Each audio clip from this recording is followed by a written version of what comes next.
Welcome to the deep dive. Today, we're embarking on a pretty fascinating journey. We're looking at how a hospital in a developing nation managed to achieve some incredibly rigorous international quality accreditations. Yeah, we're diving deep into the story of Vinmec Times City International Hospital in Vietnam. They were actually the first organization in the whole country to get certified by both the College of American Pathologists Laboratory Accreditation Program, that's CAP, LEP. The gold standard for labs, basically. Exactly. Yeah. And also Joint Commission International, JCI, which is, well, globally known for accrediting entire healthcare organizations on safety and quality.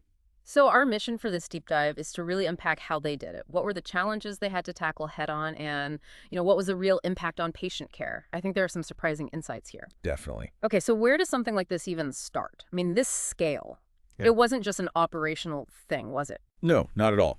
It really began as a strategic decision right from the top.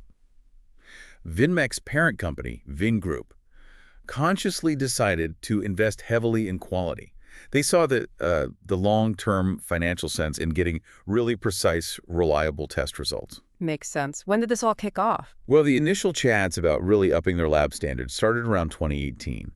But the formal plan, the actual project, that got going in 2020. And that commitment from the very top, from the executives, that was absolutely foundational. Right. You need that buy-in. Couldn't have done it without it. Yeah. It wasn't just about, checking boxes. It was about fundamentally changing their approach. So how did they execute that? What did they actually put in place on the ground? Well, they built this dedicated core accreditation team, 14 people, had the lab director, heads of different subdisciplines. 14 people focused just on this. Yeah, and the meetings got intense. They started maybe monthly, but as they got closer to inspection day, it ramped up to almost daily. Constant collaboration was key. Wow. And I saw a critical step was enrolling in the CAP proficiency testing program for all their tests. Yes, absolutely critical. For anyone listening who isn't familiar, proficiency testing is where labs get sent unknown samples. They test them, send the results back, and those results get compared against a benchmark. It's a huge check on accuracy. Okay. And this was especially big for their anatomic pathology division. That's the part of the lab looking at tissues, diagnosing cancer, things like that. Apparently, they hadn't done any external quality checks like this before. Really? So that must have A been. huge shift. Yeah. Yeah. It helped them figure out how to categorize any discrepancies, sure. But more importantly, it shifted the whole culture. Errors became learning opportunities, not just, something to hide. That cultural piece sounds massive. And then the logistics. I mean, can you imagine they had to translate 4 really complex CAP checklists from English into Vietnamese? Think about that. Anatomic pathology, cytopathology, all common, general. These are detailed technical documents.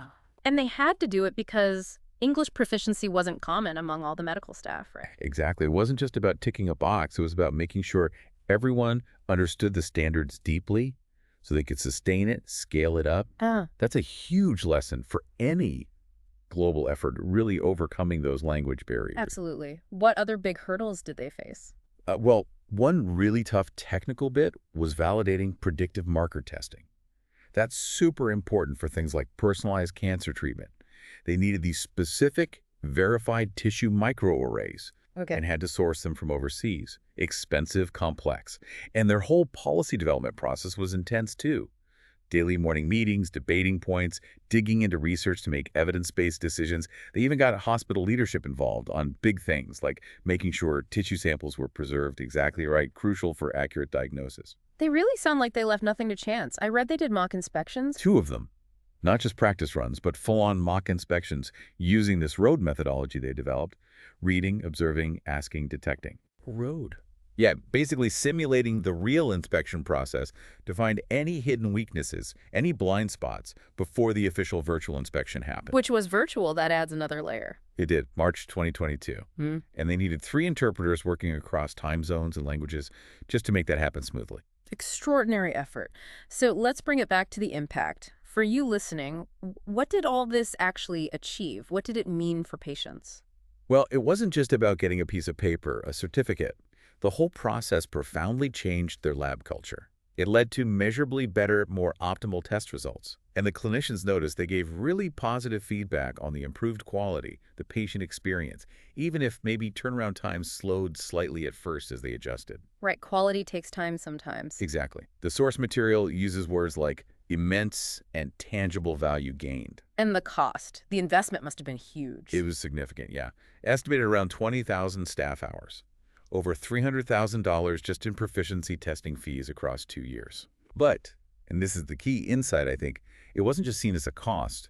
It was framed as a strategic investment, something directly linked to building patient trust, improving clinical care, and yeah, even having long-term financial benefits. Hmm. It really shows that these core principles of healthcare quality are universal. They apply everywhere. That's a powerful point. And it does raise a really important question, doesn't it? Vinmec's experience as a non-English speaking hospital really throws a spotlight on the extra burden, economic, logistical logistum that accreditation pathways designed mainly for English-speaking places can impose. Yeah, that's a great point. You have to wonder, imagine the potential impact globally. If the big accreditation bodies could find better ways, maybe using AI, maybe other tech, to genuinely smooth out that path for non-English speaking hospitals. Make those world-class standards truly accessible everywhere. Exactly. What could that unlock for global health, for patient care worldwide, if we could break down those barriers? Definitely something to think about.